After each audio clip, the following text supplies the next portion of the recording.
পাখি উড়ে গেলে কি আর ফিরে আসে? কিছু কিছু পাখি ফিরে আসে। আমার তো ডানা ভাঙা। তোমার মার চিকিৎসার জন্য টাকা লাগবে? এখান থেকে আমার ডানা ভাঙার গল্প শুরু। কিভাবে? মন খারাপ?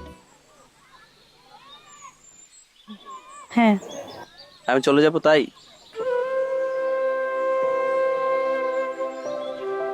আচ্ছা, আমরা তোমার বাবাকে জানাই। আমার বিশ্বাস তোমার বাবা আমাদের সম্পর্ক মেনে নেবে। উনি আমাকে খুব পছন্দ করে। আগে থেকেই জানানোর দরকার নেই। তাহলে আমি তোমার জন্য আবার আসবো, বারবার ফিরে আসবো। পাখি উড়ে গেলে কি আর ফিরে আসে? কিছু কিছু পাখি ফিরে আসে, অনেক দূর থেকে ফিরে আসে। তুমি আমাকে একটু পোষ মানিয়ে নিও, পারবে না? সেই সময়টা আর কোথায়? পোষ মানিয়ে একসাথে উঠতে গেলে তো আমার উঠতে জানতে হবে। তা আমি তো তা পারবো না। আমার তো ডানা ভাঙা। আমি তোমার ডানা ভাঙার ওষুধ। আচ্ছা, তোমার মার চিকিৎসার জন্য টাকা লাগবে? চিকিৎসা তো সে কবে হয়ে গিয়েছে। কেন? না, তোমার বাবা সেদিন অফিস থেকে 2 লাখ টাকা লোন চেয়েছিল। লোনের দেনাটা শোধ করতে। এখান থেকে আমার ডানা ভাঙার গল্প শুরু। কিভাবে? মায়ের চিকিৎসার জন্য 2 লাখ টাকা প্রয়োজন ছিল।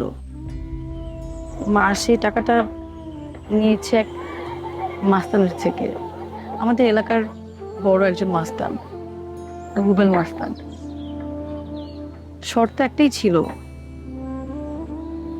মাকে টাকা দিবে, কিন্তু আমাকে বিয়ে করতে হবে। স্ট্রেঞ্জ, এখন এরকম দিন আছে? সেই দিন নেই, তবে সেই দিনের মানুষগুলো আছে। আমার মা সে দলের একজন। মা রুবেলকে কথা দিয়ে নিজের চিকিৎসা করিয়েছে।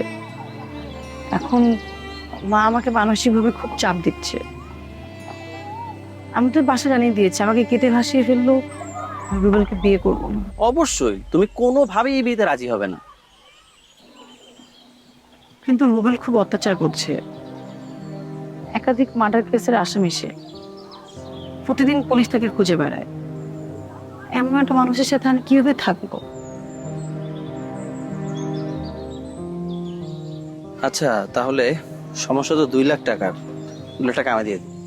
না না, এটা কিভাবে সম্ভব? এটা খুব বাজে দেখায়। তোমার কি কেউ আছে 2 লাখ টাকা দেয়ার? আছে? ঢাকা যাবে তো?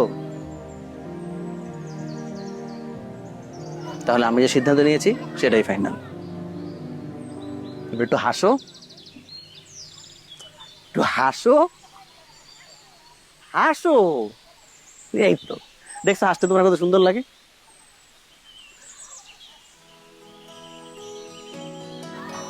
এই হাসি যেন সারা জীবন থাকে।